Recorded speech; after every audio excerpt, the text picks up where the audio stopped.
കാണാൻ സാധിക്കുന്നതിൽ വളരെ സന്തോഷം. അതുണ്ടാവും. പ്രണാമം. ഹരേ കൃഷ്ണ. നമ്മൾ കഴിഞ്ഞ ആഴ്ച സംസാരിച്ചുകൊണ്ടിരിക്കുന്ന ശ്ലോകങ്ങൾ ഏതായിരുന്നു?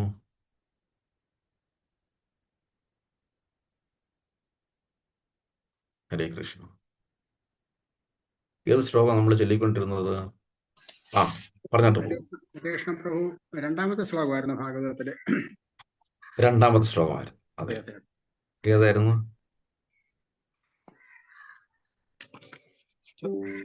ആയിക്കട്ടെ പ്രഭു. കൃഷ്ണ. ഓം നമോ ഭഗവതേ വാസുദേവായ. ശ്രീ ഗുരുഭ്യോ നമഃ. ശ്രീമദ് ഭാഗവതം ശ്ലോകം 2. ധർമ്മപ്രോജിത കൈതവോ അത്ര പരമോ നിർമത്സരാണാം സദാം വേദ്യം വാസ്തവമത്ര വസ്തു ശിവദം താപത്രയോന്മൂലനം. ശ്രീമദ് ഭാഗവതേ മഹാമുനികൃതേ കിം വാ വരൈരീശ്വര സദ്യോ ഹൃദ്യവരുത്തതേ ശ്രൂഷുഭിസ്തക്ഷണാത്. അതിലെ അതിന്റെ എത്ര ഭാവാർത്ഥം അടുത്തത് 74-ാം പേജില് ഫസ്റ്റ് പാരഗ്രാഫാണ് ഇനി വായിക്കാനുള്ളത്. അതായത് ഇനി എത്ര പാരഗ്രാഫ് ഉണ്ട് പ്രഭു? അത് ഇനി 2.5 പേജുണ്ട് പ്രഭു. ഉണ്ട്. ഓക്കെ. ഹരേ കൃഷ്ണ. വായിച്ചാട്ട് പ്രഭു. ഹരേ കൃഷ്ണ. പേജ് 74. നിരപേക്ഷ സത്യത്തിന്റെ ഉയർന്ന ഭാവം അവ്യക്തിഗത ഭാവമല്ല, അതിനുപരിയാണ് പരമാത്മഭാവം. അതിനുമുപരിയാണ് വ്യക്തിഭാവമായ ഭഗവാൻ. നിരപേക്ഷ സത്യത്തിന്റെ വ്യക്തിഭാവത്തിലുള്ള വിവരണം നൽകുന്നതാണ് ശ്രീമദ് ഭാഗവതം. നിർവ്യക്തിക സാഹിത്യത്തിനും വേദങ്ങളുടെ ജ്ഞാനകാണ്ഡ വിഭാഗങ്ങൾക്കും ഉപരിയാണ് ശ്രീമദ് ഭാഗവതം. പരമദിവ്യോത്തമ പുരുഷനായ ശ്രീകൃഷ്ണ ഭഗവാന്റെ ആരാധനയെ ശ്ലാഘിച്ച് സമർപ്പിക്കുന്നതാകയാൽ കർമ്മകാണ്ഡ വിഭാഗത്തെയും ഉപാസനാകാണ്ഡ വിഭാഗത്തെയും അപേക്ഷിച്ച് അധികം ഉയർന്ന തലത്തിലാണ് ശ്രീമദ് ഭാഗവതം. അധികം മെച്ചമായ ഇന്ദ്രിയ തൃപ്തിക്കായി സ്വർഗീയ ഗ്രഹങ്ങൾ പ്രാപ്തമാക്കുന്നതിനുള്ള മത്സരം കർമ്മകാണ്ഡങ്ങളിൽ ദർശിക്കാം. ജ്ഞാനകാണ്ഡത്തിലും ഉപാസനാകാണ്ഡത്തിലും സമാന സ്വഭാവമുള്ള മത്സരങ്ങൾ ദർശിക്കാം. ഈ വൈദിക കാണ്ഡങ്ങളെക്കാളൊക്കെ ശ്രേഷ്ഠമാണ് ശ്രീമദ് ഭാഗവതം. സർവ്വതിൻ്റെയും അന്തസത്തയും അതിൽ നിന്നും ജന്യമാകുന്ന വിഭാഗങ്ങളുടെയും എല്ലാം മൂലവുമായ പരമസത്യത്തെ ശ്രീമദ് ഭാഗവതം ലക്ഷ്യമാക്കുന്നു എന്നതാണ് ഇതിന് കാരണം. ആ അന്തസത്തയെക്കുറിച്ചും അതിൻ്റെ എല്ലാ വിഭാഗങ്ങളെക്കുറിച്ചും മനസ്സിലാക്കാൻ ശ്രീമദ് ഭാഗവതത്തിലൂടെ ഒരാൾക്ക് സാധ്യമാകുന്നു. നിരപേക്ഷ സത്യമായ ഭഗവാനാകുന്നു ആ സാരസത്ത. എല്ലാ ആ പരമസത്തെ ആശ്രയിക്കുന്ന ശക്തി രൂപങ്ങളാണ്. പരമസത്തയിൽ നിന്ന് വേറിട്ടതായി യാതൊന്നുമില്ല. അതേസമയം ശക്തികളൊക്കെ പരമസത്തയിൽ നിന്ന് ഭിന്നവുമാണ്. ഈ ആശയത്തിൽ വൈരുദ്ധ്യമില്ല.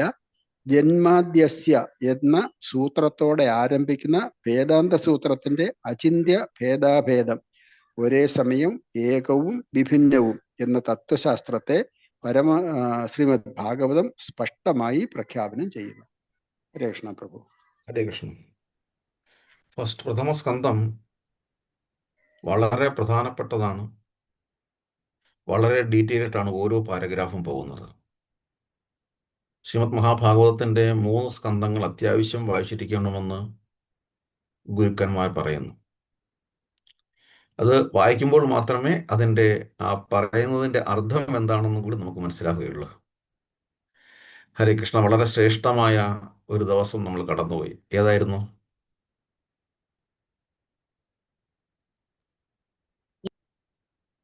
ഗീതാദിനം. ഗീതാദിനം. ഗുരുവായൂർ ഏകാദശി. എന്താ ഗീതാദിനം? ഭഗവാൻ ഗീത ഉപദേശിച്ച ഭഗവാൻ ജീവശാസ്ത്രം, ഒരു ജീവൻ എന്താണ്, ആ ജീവന്റെ ധർമ്മം എന്താണ് എന്നുള്ളത് വളരെ നിർണായകമായ ഘട്ടത്തിൽ അർജുനനോട് സംസാരിക്കുകയാണ്. ഈ ശാസ്ത്രം ഈ ശ്രേഷ്ഠമായ ദിവസത്തിൽ എത്ര പേർക്ക് ദാനം ചെയ്തു അല്ലെങ്കിൽ കൊടുത്തു? ഒരു ഗ്രന്ഥമെങ്കിലും നമ്മൾ മറ്റൊരാൾക്ക് കൊടുക്കാൻ സാധിച്ചിരിക്കണം. അത് ഭഗവാനോടുള്ള സമർപ്പണമാണ്. അത് ഒരു യജ്ഞമാണ്. അതായത് ഒരു ഭഗവത്ഗീതയെങ്കിലും നമ്മൾ മറ്റൊരാൾക്ക് കൊടുക്കാൻ സാധിക്കണം, അതിന് ഭാഗവാക്കാകണം എന്നർത്ഥം. ഇവിടെ വീണ്ടും നിരപേക്ഷ സത്യത്തെക്കുറിച്ച് പറഞ്ഞുകൊണ്ടിരിക്കുകയാണ്. നിരപേക്ഷ സത്യത്തിന്റെ നിർവ്യക്തിക സ്വരൂപം പരമാത്മാവിന്റെ സവിശേഷതയാകുന്നു. അതിനുപരിയായി നിരപേക്ഷ സത്യം അഥവാ ഭഗവാൻ എന്ന വ്യക്തി സ്വരൂപമുണ്ട്. അതായത് എന്താ പറഞ്ഞു വരുന്നത്? നേരം എന്താണ് അറിവ്? അറിവിന്റെ 3 ഘട്ടങ്ങൾ ഏതൊക്കെയാ? അറിവിന്റെ 3 ഘട്ടങ്ങൾ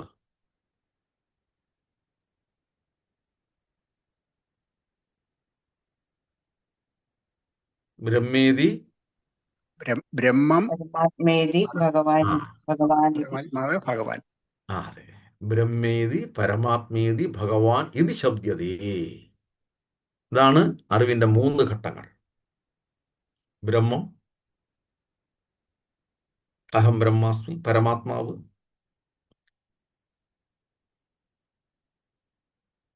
പിന്നെ ഭഗവാൻ. അങ്ങനെ ആ ഭഗവാനെ അറിയുന്ന ഒരാളെ മാത്രമേ ഭാഗ്യവാൻ എന്ന് നമുക്ക് വിളിക്കാൻ സാധിക്കുകയുള്ളൂ. യഥാർത്ഥത്തിൽ ഭാഗ്യവാൻ എന്ന് പറയുന്നത് ഭഗവാൻ എന്ന ശബ്ദത്തിൽ നിന്നാണ്. ഭഗവാനെ ആരറിയുന്നുവോ അവൻ ഭാഗ്യവാൻ. എന്തുകൊണ്ടാ അങ്ങനെ പറഞ്ഞത്?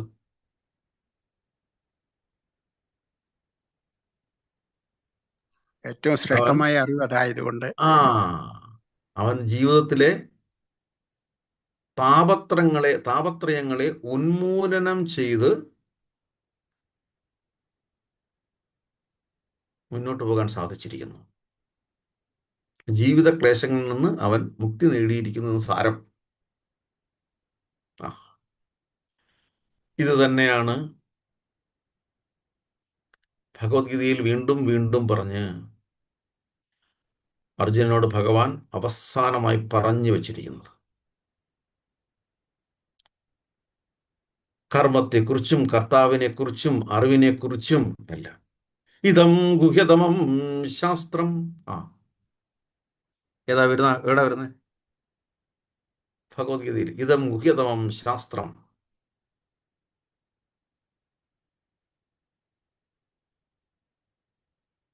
ഇഹം ഗുഹ്യതമം ശാസ്ത്രം. 15-ലെ അവസാന ശ്ലോകം, 20 തോന്നുന്നു. 15-20 ഒന്ന് വായിച്ചാട്ട്. ഭഗവത്ഗീത 15:20.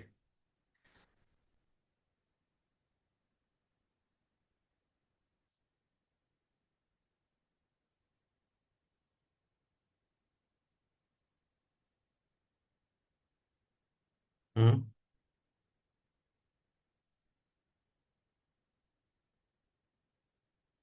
15-20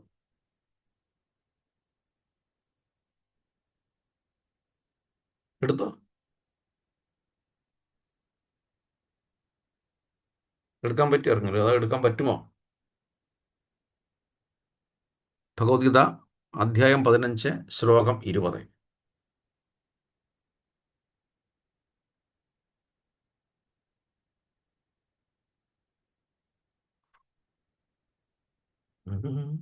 കൃഷ്ണ വായിക്കട്ടെ പ്രഭു? വായിച്ചോട്ടെ. ഇതി ഗുഹ്യതമം ശാസ്ത്രം മിതമുത്തമം മയാ നഖ ഏതാദ്ബുദ്ധ്യാ ബുദ്ധിമാൻ സ്യാദ് കൃത്യച്ച ഭാരത. ഹരേ കൃഷ്ണ. ട്രാൻസ്ലേഷൻ വായിച്ചാട്ടോ.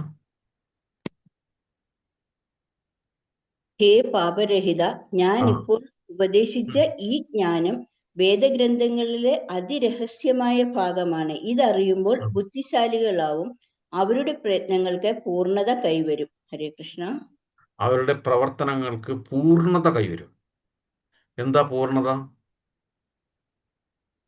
നിരപേക്ഷ സത്യത്തെ ഗ്രഹിക്കുവാൻ സാധിക്കും, ഭഗവാന്റെ അടുത്ത് എത്താൻ സാധിക്കും. നിരപേക്ഷ സത്യം എന്ന് പറഞ്ഞാൽ ഈ സത്യം ഇൻഡിവിജ്വലാണ്, അൾട്ടിമേറ്റ് ആണ്, ഒന്നിനെയും ആശ്രയിക്കാത്തതാണ്. അപ്പോൾ ഒന്നിനെ ആശ്രയിക്കാത്തതെന്ന് പറയുമ്പോൾ കണ്ടമിനേറ്റഡ് അല്ല, പൊള്യൂറ്റഡ് അല്ല, മിക്സഡ് അല്ല, ബ്ലെൻഡഡ് അല്ല. വളരെ പവിത്രമാണ്, പരിശുദ്ധമാണ്. ബാക്കിയെല്ലാം പൊള്യൂട്ടഡ് ആണ്, അല്ലെങ്കിൽ കണ്ടമിനേറ്റഡ് ആണ്, അല്ലെങ്കിൽ മിക്സഡ് ആണ്, അല്ലെങ്കിൽ ബ്ലെൻഡഡ് ആണ്. നമ്മൾ ഏതൊരു സത്യം, ഞാൻ സത്യമാണേ പറയുന്നത് എന്ന് പറയുന്നതെല്ലാം ബ്ലെൻഡഡ് അല്ലെങ്കിൽ മിക്സഡ് ആണ്. ശരിയോ തെറ്റോ? പറയുന്നത് ശരിയോ തെറ്റോ? ശരിയാണ് പ്രഭു, ശരിയാണ്. ആകെ സത്യം ഈ ലോകത്തൊന്ന് മാത്രമേ ഉള്ളൂ. അത് പരമമായ സത്യം, അത് ഭഗവാൻ. എന്നേക്കാൾ ശ്രേഷ്ഠമായ മറ്റൊന്നില്ല, അതാണ് സത്യം. ആ സത്യത്തെ കുറിച്ചറിയുന്നവനെ ദാർശനികൻ എന്ന് പറയും. ആ ഇവിടെ 18-ാമത്തെ അധ്യായത്തില് 17-18 ശ്ലോകങ്ങളിൽ ഒന്നുകൂടി ഭഗവാൻ ഇത് പറഞ്ഞു നിർത്തി അർജുനോട് കൺക്ലൂഡ് ചെയ്ത് ചെയ്യുകയാണ്. യുദ്ധം പിന്നീട് ആരംഭിക്കുകയായി. നേരത്തെ പറഞ്ഞു, ഈ സത്യം അറിഞ്ഞു കഴിഞ്ഞാൽ 9:28 ശുഭ അശുഭഫലൈരേവം മോക്ഷ്യസ്യ കർമ്മബന്ധനൈഹി. എടുക്കാമോ? 9:28.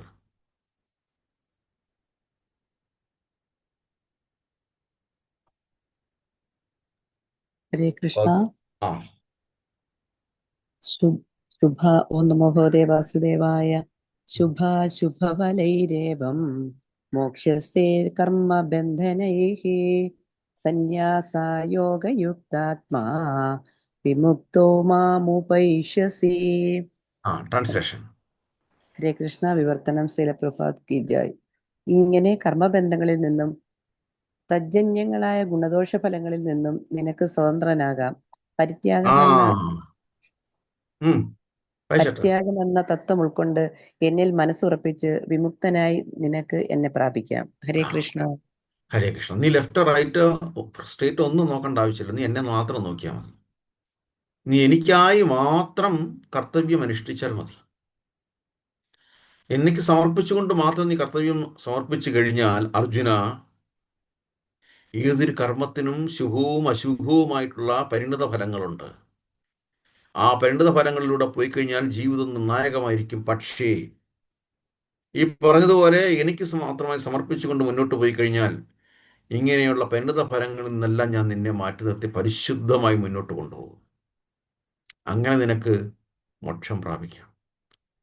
അൾട്ടിമേറ്റായിട്ട് എൻ്റെ അടുത്ത് എത്താൻ സാധിക്കും. ഭഗവാൻ അടിവരയിട്ട് പറയുകയാണ്. അതെങ്ങനെയാ പറയുന്നത്? ഇതം ഗുഹ്യതമം ശാസ്ത്രം, പരമമായ രഹസ്യമാണ്. ശ്രീമദ് മഹാഭാഗവതം അമലപുരാണം. അമലപുരാണം. ഇതിൽ വേറൊന്നുമില്ല. ഒരു പാലിനെ എങ്ങനെ അതിൻ്റെ വെണ്ണയാക്കി മാറ്റുകയോ ആ വെണ്ണയിൽ പരിശുദ്ധമാണ്, അതുപോലെ പരിശുദ്ധമാണ് ശ്രീമദ് മഹാഭാഗവതം എന്ന് പറയാം.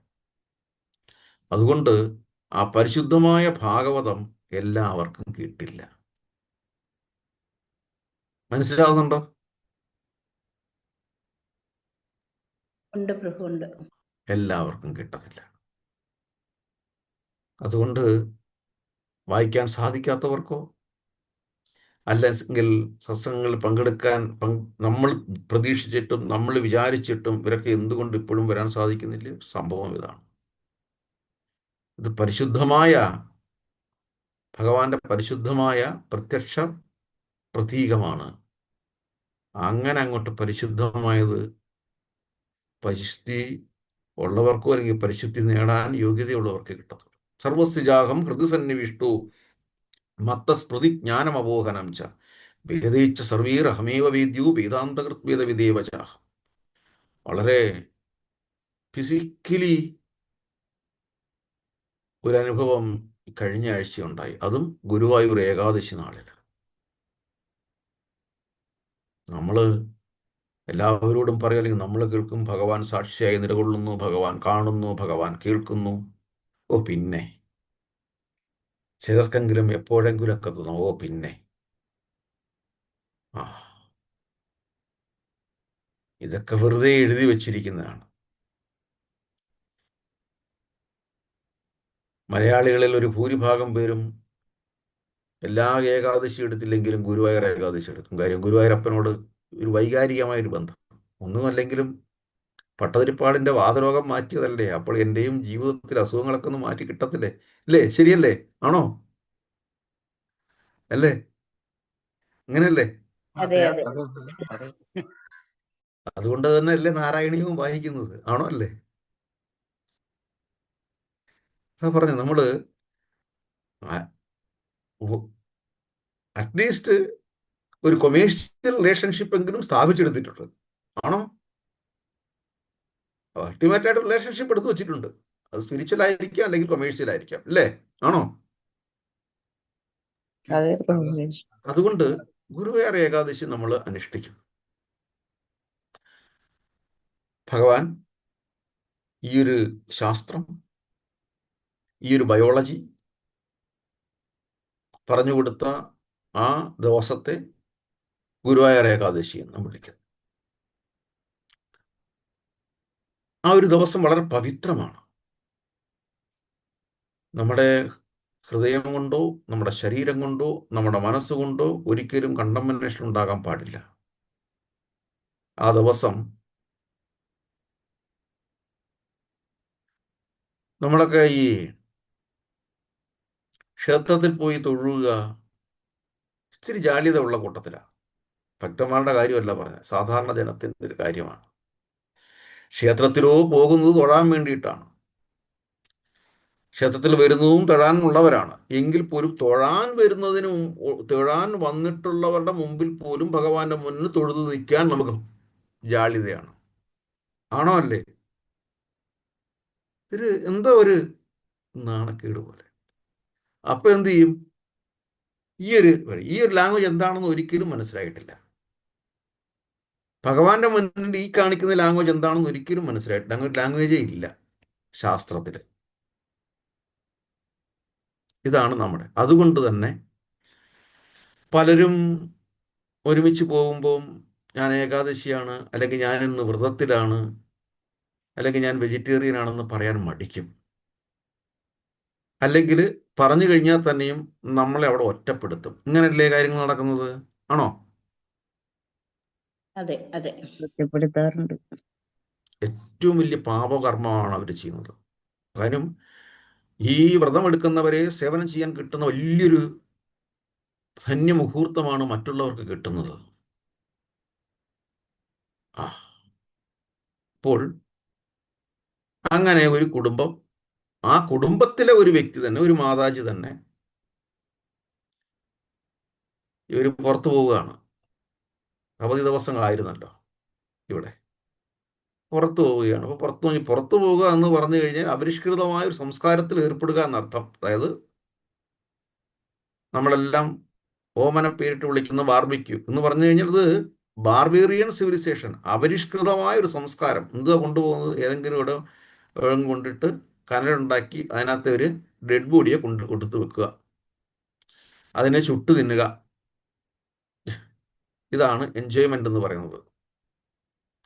ബാർബേറിയൻ സിവിലൈസേഷൻ, അപരിഷ്കൃതമായ ഒരു സംസ്കാരം. എന്തായാലും അങ്ങനെ ഒരു പേരിട്ടു, ബാർബേറിയൻ സിവിലൈസേഷൻ, അപരിഷ്കൃതമായ ഒരു സംസ്കാരം. ഇവരെന്ത് ചെയ്തു? ഇവര്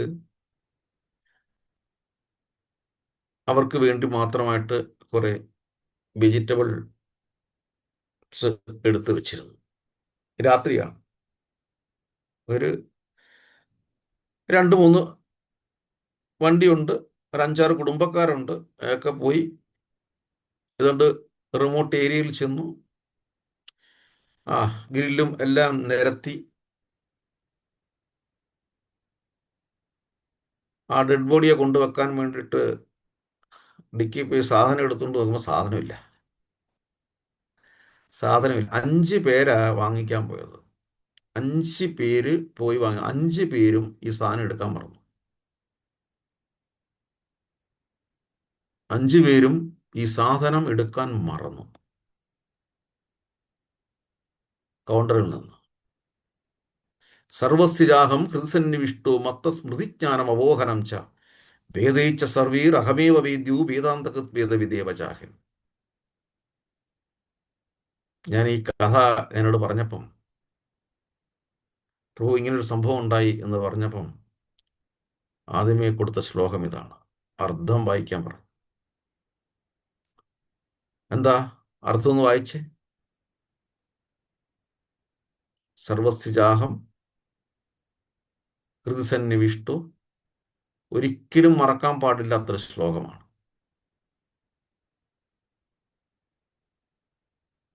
വായിച്ചാട്ടോ. ആ ഒരു ദിവസം, ഒരു രാത്രി മുഴുവൻ അവരെല്ലാം വെജിറ്റബിൾ കഴിച്ച് കഴിയേണ്ടി വന്നു. ഇത്രയും പവിത്രമായ ഒരു ദിവസത്തെ നമ്മൾ തിരിച്ചറിയുന്നില്ല.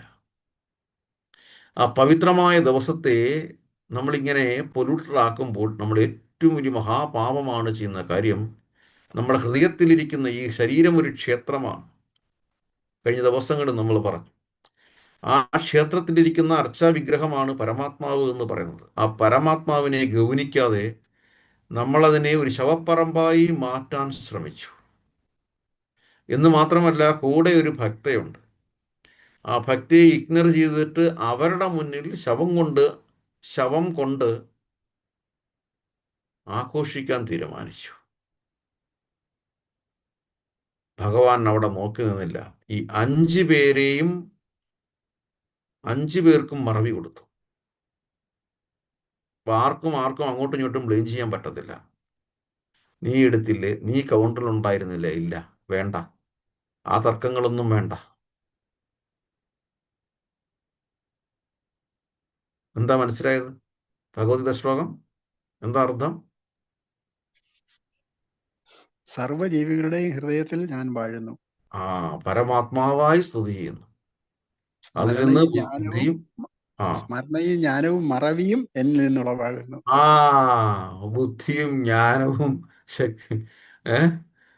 മറവിയും അറിവും മറവിയും ഞാൻ തന്നെയാണ്. ഇത്രയേ ഉള്ളൂ കാര്യം. ഇതൊക്കെ ഫിസിക്കൽ എക്സാമ്പിൾസ് ആണ്, ഫിസിക്കൽ എക്സ്പീരിയൻസ് ആണ്. ഭഗവാനുമായിട്ട് ഏതൊക്കെ തരത്തിൽ ഉപവസിച്ചിരിക്കാമോ, അല്ലെങ്കിൽ ഭഗവാനുമായിട്ട് കൂടിച്ചേരാമോ, ആ നിമിഷങ്ങളൊന്നും നമ്മൾ പാഴാക്കാൻ പാടില്ല എന്നർത്ഥം. 18ാമത്തെ അധ്യായത്തിലെ 17 ഒന്ന് വായിച്ചിട്ട് 17ഓ 18ഓ 17 ഒന്ന് വായിച്ചിട്ട്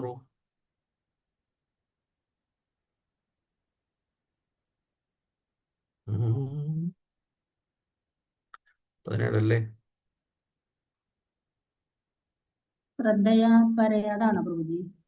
18ാമത്തെ 18 ഒന്ന് വായിച്ചാട്ടെ.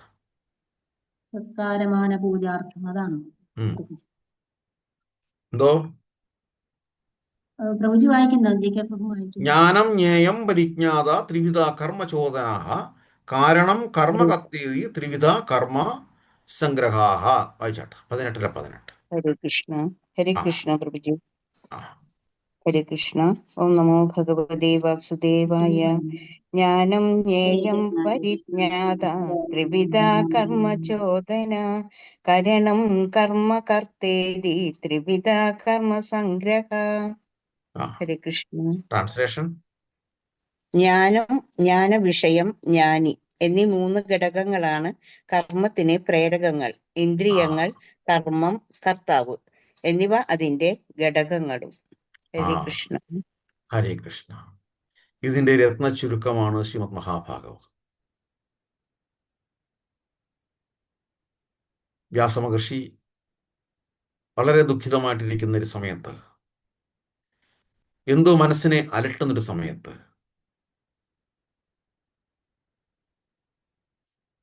സാക്ഷാൽ നാരദ മഹർഷി അവിടെ എത്തുന്നു. അങ്ങയുടെ ആ ഒരു നിരാശ അല്ലെങ്കിൽ ഒരു അസംതൃപ്തി എനിക്ക് മനസ്സിലാവുന്നുണ്ട്. ജന്മാതിസ്യതു അന്യയാ എതിരച്ച അർത്ഥേഷു അഭിജ്ഞസ്വരാട് തേനേ ബ്രഹ്മഹൃദായ അധികവേ മുഹ്യന്തിയ സൂരയ തേജോ വാരിമൃതാം യഥാ വിനിമയോ യത്ര സർഗോ അമൃഷ ധാംനാസേന സദാ നിരസ്തോകം സത്യം പരം ധീമഹി സത്യം പരം ധീമഹി. ആ സത്യത്തെക്കുറിച്ച് അങ്ങ് പ്രത്യക്ഷമായിട്ട് എഴുതിയിട്ടില്ല എന്ന് സൂത്രവും പറഞ്ഞു കൊടുത്തുപോയി. എഴുതി തുടങ്ങിക്കോളൂ, മടിച്ചു നിൽക്കണ്ട, എഴുതി തുടങ്ങിക്കോളൂ ധൈര്യമായിട്ട്.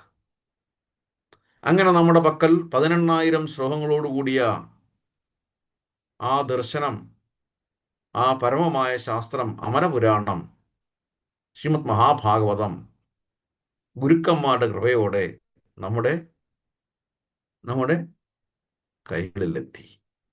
എത്ര ഭാഗ്യവാന്മാരാ നമ്മൾ, ആണോ അല്ലേ? അപ്പൊ അങ്ങനെ 18 പറയുകയാണ്. എന്തൊക്കെയാ പറഞ്ഞത്? ഒന്നുകൂടെ വായിച്ചാട്ട്. ഹരേ കൃഷ്ണ, വായിക്കട്ടെ പ്രഭു. ആ ജ്ഞാനം ജ്ഞേയം പരിജ്ഞാത്വാ ത്രിവിധ കർമ്മ ചോദന കാരണം കർമ്മ കർത്തേതി ത്രിവിധ കർമ്മ സംഗ്രഹ. ആ ജ്ഞാനം, ജ്ഞാനവിഷയം, ജ്ഞാനി എന്നീ 3 ഘടകങ്ങളാണ് കർമ്മത്തിന് പ്രേരകങ്ങൾ. കർമ്മത്തിന്റെ പ്രേരകങ്ങൾ. വായിച്ചാട്ട് എന്താ പറഞ്ഞേ? ഇന്ദ്രിയങ്ങൾ, കർമ്മം, കർത്താവ് എന്നിവ അതിന്റെ ഘടകങ്ങളും. അതെ. അപ്പൊ അവിടെ അറിവ്, ആദ്യം ജ്ഞാനം. എന്തിനാണ് അറിവ്? അതിനെ ജ്ഞേയം, അറിവിന്റെ ലക്ഷ്യം. അറിവിന്റെ ലക്ഷ്യം നമുക്ക് വ്യക്തമായൊരു ധാരണ ഉണ്ടാകുമ്പോഴാണ് അറിവ് നേടേണ്ടത് അത്യാവശ്യമാണ് എന്ന് നമ്മൾ മനസ്സിലാക്കുന്നത്. ആ മൂന്നാമത്തെ ജ്ഞാത, ജ്ഞാനം, ജ്ഞേയം, ജ്ഞാത. ജ്ഞാത അറിയുന്നവൻ, ഈ ജ്ഞാനത്തെക്കുറിച്ച് പരമമായി അറിയുന്നവൻ. ആ പരമമായി അറിയുന്നവനിൽ നിന്നും ആണ് ആദ്യം പറഞ്ഞ ജ്ഞാനം നേടേണ്ടത്. ഇതിനെ ഒരുമിച്ച് പറയുമ്പോൾ തൃത്വം എന്ന് പറയും. ശ്രീനാരായണ ഗുരുദേവൻ ഇതിനെ എടുത്ത് സംസാരിച്ചിട്ടുണ്ട്. ത്രിപുടി എന്നൊരു വാക്ക് അദ്ദേഹം പറഞ്ഞു. ജ്ഞാന ത്രിപുടി, അറിവിന്റെ തൃത്വം എന്ന് പറയും. ശ്രീനാരായണ ഗുരുദേവന്റെ ദർശനമാരെ എല്ലാം ഭഗവത്ഗീതയും ഭാഗവതവും അടിസ്ഥാനമാക്കിയിട്ടാണ്. അദ്ദേഹത്തിന്റെ ഓരോ കൃതികൾ എടുക്കുമ്പോഴും നമുക്ക് മനസ്സിലാക്കും. പക്ഷേ ഈ പറയുന്നതിൻ്റെ കൂട്ട് ഒരു ഗുരുവിൻ്റെ ഒരു ഗുരുശിഷ്യ ബന്ധത്തിലൂടെ ഭഗവത് ശാസ്ത്രം മനസ്സിലാക്കിയ ഒരാൾക്ക് മാത്രമേ ആ കൃതികൾ വായിച്ചു കഴിയുമ്പോൾ ഇത് ശ്രീമദ് ഭഗവത്ഗീതയെ കുറിച്ചിട്ടാണ്, ഭാഗവതത്തെക്കുറിച്ച് ആണ് സംസാരിച്ചിരിക്കുന്നത് എന്ന് മനസ്സിലാക്കാൻ സാധിക്കുക. അതാണ് അതിൻ്റെ രസം എന്ന് പറയുന്നത്. ഇപ്പം ജ്ഞാനപ്പാന നമ്മൾ ഡയറക്റ്റ് വായിച്ചു കഴിഞ്ഞാൽ ഏത് ഒരാൾക്ക് മനസ്സിലാക്കാൻ പറ്റും ഭഗവത്ഗീതയുടെ നെക്ടറാണെന്നുള്ളത്? ആർക്ക് മനസ്സിലാക്കാൻ സാധിക്കും? അത് പഠിച്ചവർക്ക് പ്രഭുജി. ഭഗവത്ഗീതയും ഭാഗവതവും പഠിച്ചവർക്ക് മാത്രമേ ഉള്ളൂ. അപ്പം ജീവിതത്തിൽ അടിസ്ഥാനപരമായി പഠിക്കേണ്ട 2 ഗ്രന്ഥങ്ങൾ ഏതാ? ഭഗവത്ഗീതയും ഭാഗവതവും. ഇത് പഠിക്കാതെ വേറെ എങ്ങോട്ട് പോയിക്കാനും ഒന്നും മനസ്സിലാക്കത്തില്ല. അതുകൊണ്ടാണ് ഇന്ന് ജ്ഞാനപ്പാനയൊക്കെ എടുത്ത് ആഭാസ രംഗങ്ങൾ വളരെ ദുഃഖകരമാണ്, വളരെ ദുഃഖകരമാണ്. എന്തും ചെയ്യാം എന്നുള്ള ധാരണയിൽ എത്തിയിരിക്കുന്നു. എന്തുകൊണ്ടാ? അറിവില്ലായ്മ, തമോ ഗുണത്തിലാണ്. അപ്പൊ ഈ അറിവും അടുത്ത ശ്ലോകങ്ങളിലൂടെ പോകുമ്പോൾ നമുക്ക് മനസ്സിലാക്കാം. അറിവ് എന്ന് പറയുന്നതും 3 തരത്തിലുള്ളതാണ്: സാത്വികം, രാജസികം, താമസികം. അപ്പം ഇങ്ങനെ ആഭാസ രംഗങ്ങൾ ചെയ്യുന്നവരെല്ലാം താമസികമായ ഒരു ഭാവത്തിൽ നിൽക്കുന്നവരാണ്. നിർഭാഗ്യവശാൽ അവർക്ക് അടിസ്ഥാനപരമായി ഒരു ഗുരു ഇല്ലാതായിപ്പോയി പറഞ്ഞു കൊടുക്കാൻ വേണ്ടിയിട്ട്. അവരുടെ തന്നിഷ്ടം പോലെ ജീവിക്കാനുള്ള സാഹചര്യമായിപ്പോയി. അപ്പം അങ്ങനെ ഈ നമ്മുടെ കർത്തവ്യത്തിൻ്റെ പ്രവർത്തനത്തിനുള്ള ഒരു പ്രാഥമികമായ ഒരു പ്രേരണയാണ് അറിവ് എന്ന് പറയുന്നത്. അങ്ങനെ ആ അറിവ്, ആ അറിയുന്നയാൾക്ക് അറിവിന്റെ ലക്ഷ്യം എന്നതിനെക്കുറിച്ച് മനസ്സിലാക്കാൻ സാധിക്കുന്നു. പറയുന്നത് മനസ്സിലാവുന്നുണ്ടോ? ഉണ്ട്, ആ മനസ്സിലാവുന്നു. നമ്മൾ അറിഞ്ഞിരിക്കുന്നതിന്റെ ലക്ഷ്യം, നമ്മുടെ ആ അറിവിന്റെ ലക്ഷ്യത്തെക്കുറിച്ച് നമ്മൾ ബോധവാനായെങ്കിൽ മാത്രമേ നമ്മുടെ അറിവ്, അതായത് നമുക്ക് മനസ്സിലാക്കാൻ ഉള്ള ഒരു പ്രേരണ നമുക്കുണ്ടാവത്തുള്ളൂ.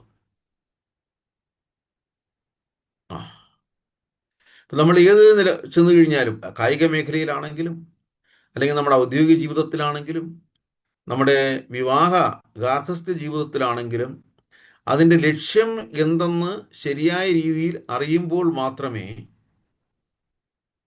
അത് ആ കർമ്മ മേഖലയിൽ നമുക്ക് കൂറ് പുലർത്താൻ സാധിക്കുകയുള്ളൂ. അതിന് ജ്ഞാനം ആവശ്യമാണ്. ഉദാഹരണത്തിന്, ഒരു ഗൃഹസ്ഥ ജീവിതത്തിൽ ഗർഭധാന സംസ്കാരം ആവശ്യമാണ് എന്ന് പറയുമ്പോൾ അതിൻ്റെ ലക്ഷ്യം എന്തായിരിക്കും എന്ന് മനസ്സിലാക്കണം. എന്താ ലക്ഷ്യം?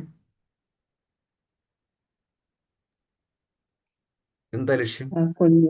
ആ കുഞ്ഞിന് ശരിയായ അറിവ് പകർന്നു കൊടുത്ത്, ആ അതായത് ഭഗവാനെ ആ കുറിച്ച് പറഞ്ഞു കൊടുത്ത് ആ വളർത്തുക.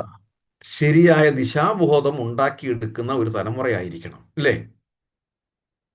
ശരിയായ ദിശാബോധം ഇല്ലെങ്കിൽ ഈ കണ്ണിൽ നിന്ന് കെട്ടഴിച്ചു വിട്ട കുതിരയെ പോലെയാകും, അല്ലേ? ആണോ അല്ലേ? അതെ, അതെ. അത്രയേ ഉള്ളൂ കാര്യം. അപ്പൊ അതിന് ആവശ്യമായ ഒരു കാര്യം ഗർഭധാന സംസ്കാരമാണ്. അപ്പൊ ആ ഗർഭധാന സംസ്കാരം എന്താണെന്നുള്ളത് അറിയണം. അപ്പൊ അതിന് ഗുരുവിനെ സമീപിക്കണം. അത് ഗുരുശിഷ്യ ബന്ധത്തിലൂടെ മുന്നോട്ട് പോകുമ്പോൾ മാത്രമേ നടക്കുകയുള്ളൂ. അങ്ങനെ നടക്കാത്തിടത്തോളം കാലം പിന്നീട് ജാതകദോഷം എന്ന് പറഞ്ഞിട്ട് കാര്യമില്ല, അല്ലെങ്കിൽ മുടിയനായ പുത്രനായി എന്ന് പറഞ്ഞിട്ട് കാര്യമില്ല. ഉണ്ടോ? ഉണ്ടോ? ഇല്ല. നമ്മൾ നേരത്തെ അതിന് പ്രിപ്പയർ ചെയ്യണം. നമുക്ക് തോന്നിവാസി ഉണ്ടാകാൻ പാടില്ല, നമുക്ക് മുടിയനായ പുത്രം ഉണ്ടാകാൻ പാടില്ല, ഏഹ് അല്ലെങ്കിൽ നമുക്ക് ജാതകദോഷത്തിൽ ഒരു കുഞ്ഞ് പിറക്കാൻ സാധിക്കില്ല. അത് സമയം വെച്ചുകൊണ്ട് സിസേറിനൊന്നും ആക്കിയിട്ട് ഒരു കാര്യമില്ല, നടക്കത്തുമില്ല, നടക്കുകയില്ല. മനസ്സിലാവുന്നുണ്ടോ പറയുന്നത്? ഉണ്ട്, ഉണ്ട്. അപ്പം അതിൻ്റെ രണ്ടാമത്തെ ഒരു ഭാഗമാണ് ത്രിമൂർത്തി കർമ്മത്രയം എന്ന് പറയുന്ന 3 കാരണങ്ങൾ. കർമ്മത്രയം, ഇതിൽ കർത്താവ് ചെയ്യുന്നയാൾ, കാരണം കർമ്മ ഉപകരണം, പിന്നെ ഈ പറയുന്ന പ്രവൃത്തി. ഇതിനെ കർമ്മത്രയം എന്ന് പറയും. പ്രവർത്തനം നടത്തുന്നു. ഏതിനും ഒരു ടൂളുണ്ട്. ആ കർമ്മോപകരണം ഇന്ദ്രിയങ്ങളാകാം. ആ എന്തിനു വേണ്ടിയിട്ടാണ് കർമ്മം ചെയ്യുന്നതെന്ന് വ്യക്തമായി അറിയുമ്പോൾ നമ്മൾ ശരിയായ ദിശാബോധത്തിലൂടെ ദാസോഹം തവ കേശവ, നമ്മൾ ഭഗവാന്റെ ദാസന്മാരാണ് എന്ന ധാരണയോടെ നമ്മൾ പ്രവർത്തിക്കാൻ സാധിക്കും. ഇതെല്ലാം മനസ്സിലാക്കിയില്ല എന്നുണ്ടെങ്കിൽ ജീവിതത്തിൽ ക്ലേശങ്ങൾ ഉണ്ടാകുമെന്നർത്ഥം. അതാണ് അർജുനനോട് വീണ്ടും വീണ്ടും 9-ാമത്തെ അധ്യായത്തിൽ ഭഗവാൻ പറഞ്ഞു തുടങ്ങിയ 9-ാമത്തെ അധ്യായത്തിൽ ഭഗവാൻ പറഞ്ഞു തുടങ്ങിയ അതേ വാക്കുകൾ വീണ്ടും 18-ാമത്തെ അധ്യായത്തിൽ, അതായത് ഭഗവാൻ പറഞ്ഞ് കൺക്ലൂഡ് ചെയ്ത് നിർത്തുകയാണ്. ഏതാണ് 9-ാമത്തെ അധ്യായത്തിൽ തുടങ്ങുന്നത്?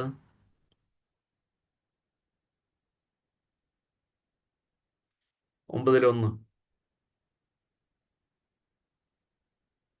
ഹരേ കൃഷ്ണ പ്രഭുജി. ആ ആ ശ്രീ ഭഗവാനുവാച ഇദം തു തേ ഗുഹ്യതമം പ്രവക്ഷ്യാമ്യനസൂയവേ ജ്ഞാനം വിജ്ഞാനസഹിതം യജ്ഞാത്വാ മോക്ഷസ്യ ശുഭാത്.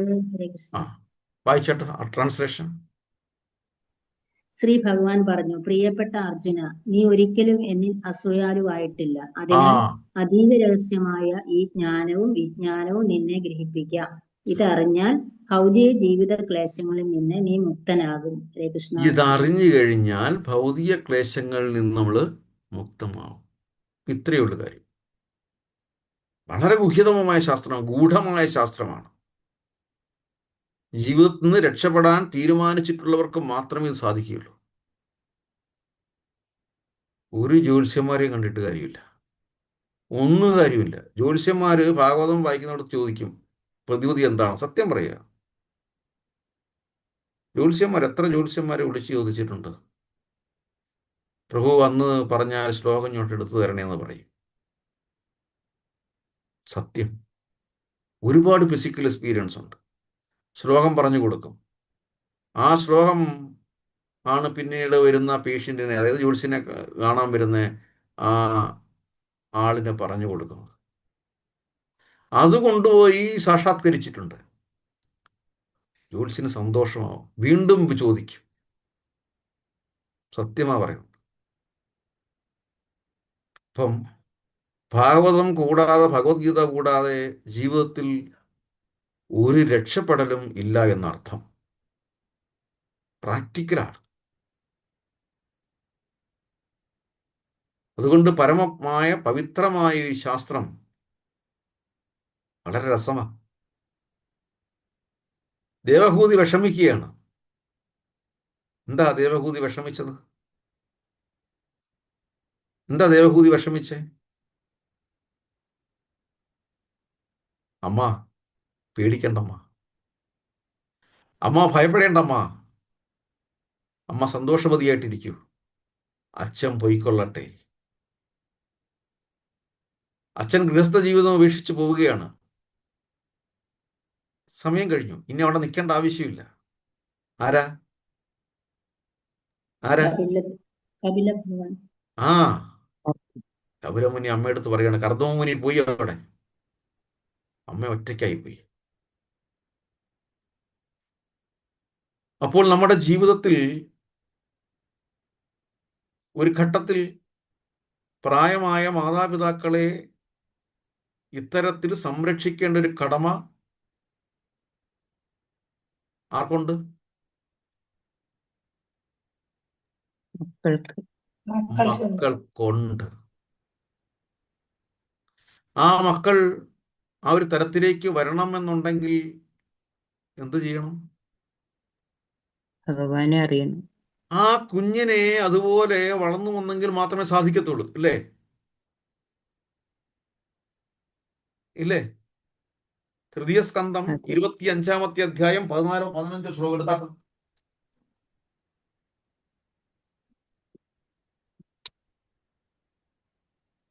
ആ 14-ാമത്തെ ശ്ലോകം എടുത്താട്ട്. 25, തൃതീയ സ്കന്ധം അധ്യായം 25, 14 ശ്ലോകം എടുത്താട്ട്.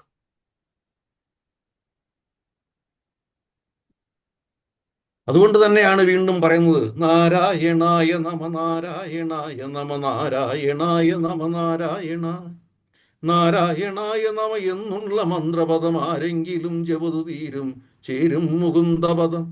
തീരാതെ സംസ്കൃതി വിഷം തീരുമെന്നറിക, മാലോകരെ ജപതു നാരായണായ നമ. നാരായണായ നമ, നാരായണായ നമ, നാരായണായ നമ, നാരായണായ നമ, നാരായണായ നമ, നാരായണായ നമ, നാരായണ. ആ നാരായണനെ ദ്വാപരയുഗത്തിലും ത്രേതായുഗത്തിലും സത്യയുഗത്തിലും പല പേരുകളിലാണെങ്കിലും പല രീതിയിലാണ് ദർശിച്ചിട്ടുണ്ട് എന്നുണ്ടെങ്കിൽ, കലിയുഗത്തിൽ ആ നാരായണനെ കൃഷ്ണവർണ്ണമായി, കൃഷ്ണരൂപിയായിട്ട് നമ്മൾ ദർശനം എടുക്കണമെന്നർത്ഥം. അപ്പോൾ എടുക്കുന്ന മന്ത്രം ഏതാണ്? എടുക്കുന്ന മന്ത്രം ഹരേ കൃഷ്ണ. ആ ഹരേ കൃഷ്ണ, ഹരേ കൃഷ്ണ, കൃഷ്ണ കൃഷ്ണ ഹരേ ഹരേ, ഹരേ രാമ രാമ രാമ ഹരേ ഹരേ എന്ന മന്ത്രത്തിലൂടെ അല്ലാതെ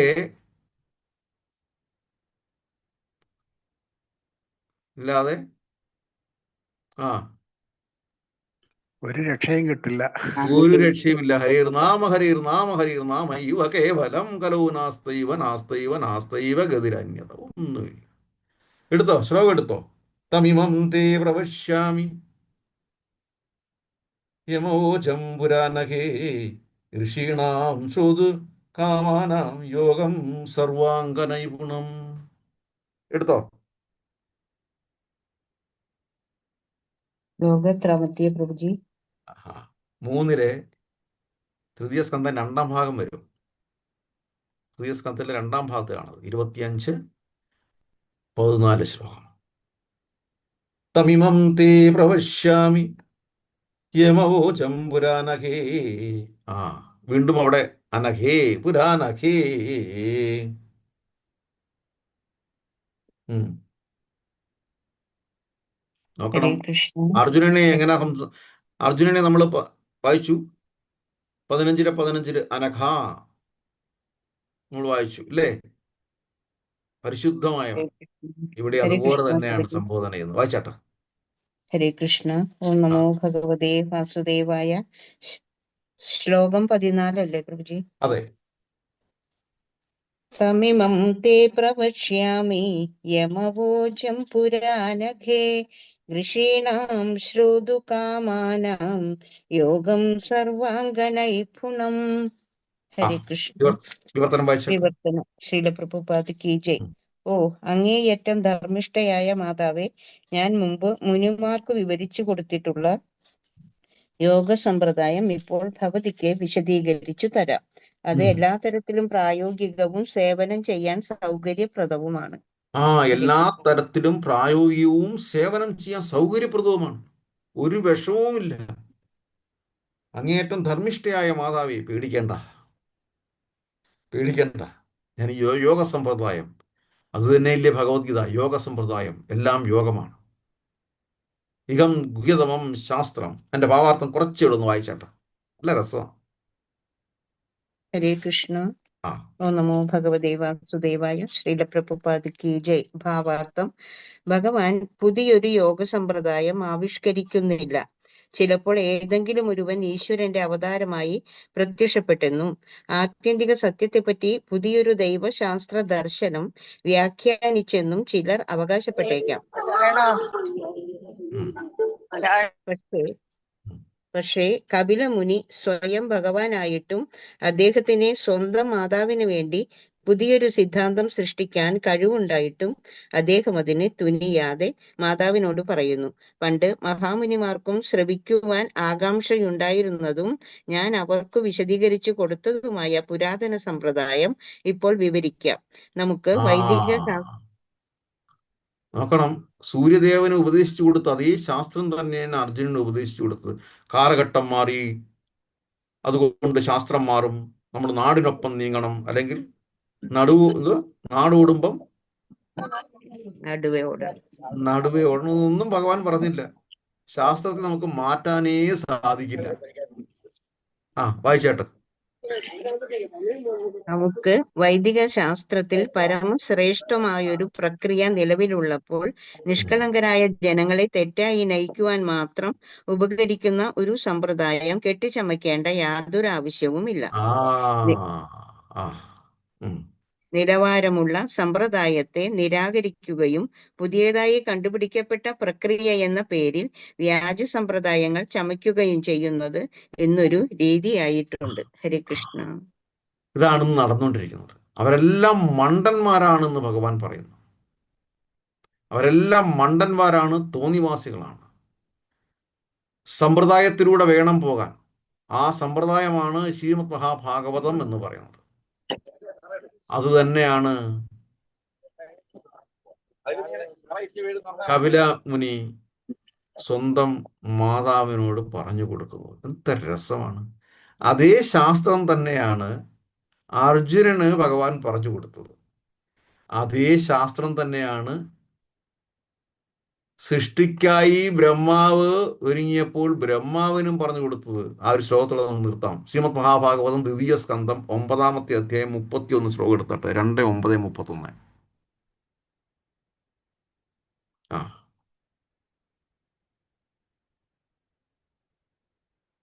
2:9-31.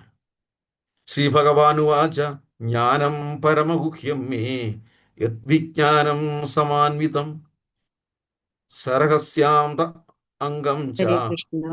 ആയിക്കോട്ടെ. ഹരേ കൃഷ്ണ. ശ്രീ ഭഗവാനുവാച.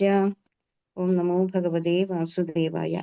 ജ്ഞാനം പരമഗുഹ്യം മേ യദ്വിജ്ഞാന സമന്വിതം സരഹസ്യം തദംഗം ച ഗൃഹാണാഗതിതം മയാ യാവാനഹം യഥാ ഭാവോ യദ്രൂപാ ഗുണകർമ്മക തഥൈവ തത്വവിജ്ഞാനം അസ്തു ദേമദനുഗ്രഹാത് ആ അഹമേ ആ വായിച്ചേ. അഹമേവാസമേവാഗ്രേ നാന്യത് യത് സത് സത്പരം പശ്ചാദഹം യദേതച്ച യോ അവശിഷ്യേത സോസ്മ്യഹം 32 വായിച്ചോ? ഹൃദേർക്കം ഒരു മിനിറ്റ്, 31 ഹൃദേർക്കം ശ്ലോകം. അത് 31 ശ്ലോകം മാത്രം വായിച്ചാൽ മതി. 31. ആ 31 വായിച്ചത്. 31 ആദ്യം വായിച്ചു കഴിഞ്ഞു. അതെ അതെ. രഹസ്യം തത് അംഗം ച ഗൃഹാണ ഗതിതം മയ. അതിന് ട്രാൻസ്ലേഷൻ വായിച്ചാട്ടെ. ഹരേ കൃഷ്ണ. അത് ബുക്ക് എടുത്തിട്ടില്ല ആ പ്രഭുജി. അത് അതാണ് ഞാൻ കണ്ടിന്യൂ ചെയ്തതല്ലേ. ശതശ്ലോകി ഭാഗവതം എടുത്തു വെച്ചത് വായിച്ചതാ. ഓക്കെ.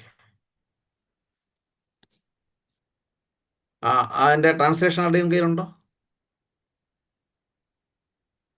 ദ്വിതീയ സ്കന്ധം. ജ്ഞാനം പരമഗുഹ്യം മേ യത് വിജ്ഞാനം സമാന്വിതം സരഹസ്യം തത് അംഗം ച ഗൃഹാണ ഗതിതം മയ.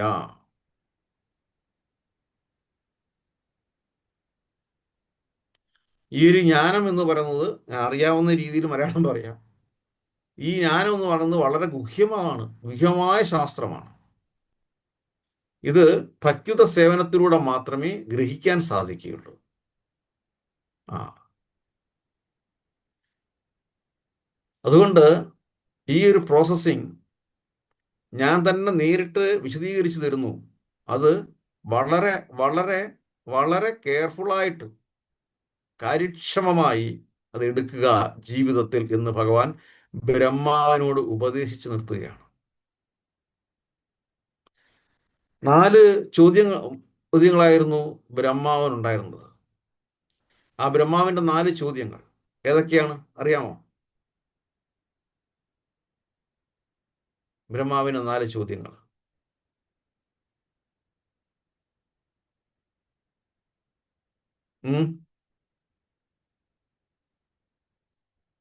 ഹരേ കൃഷ്ണ, ഓർമ്മയുണ്ടോ?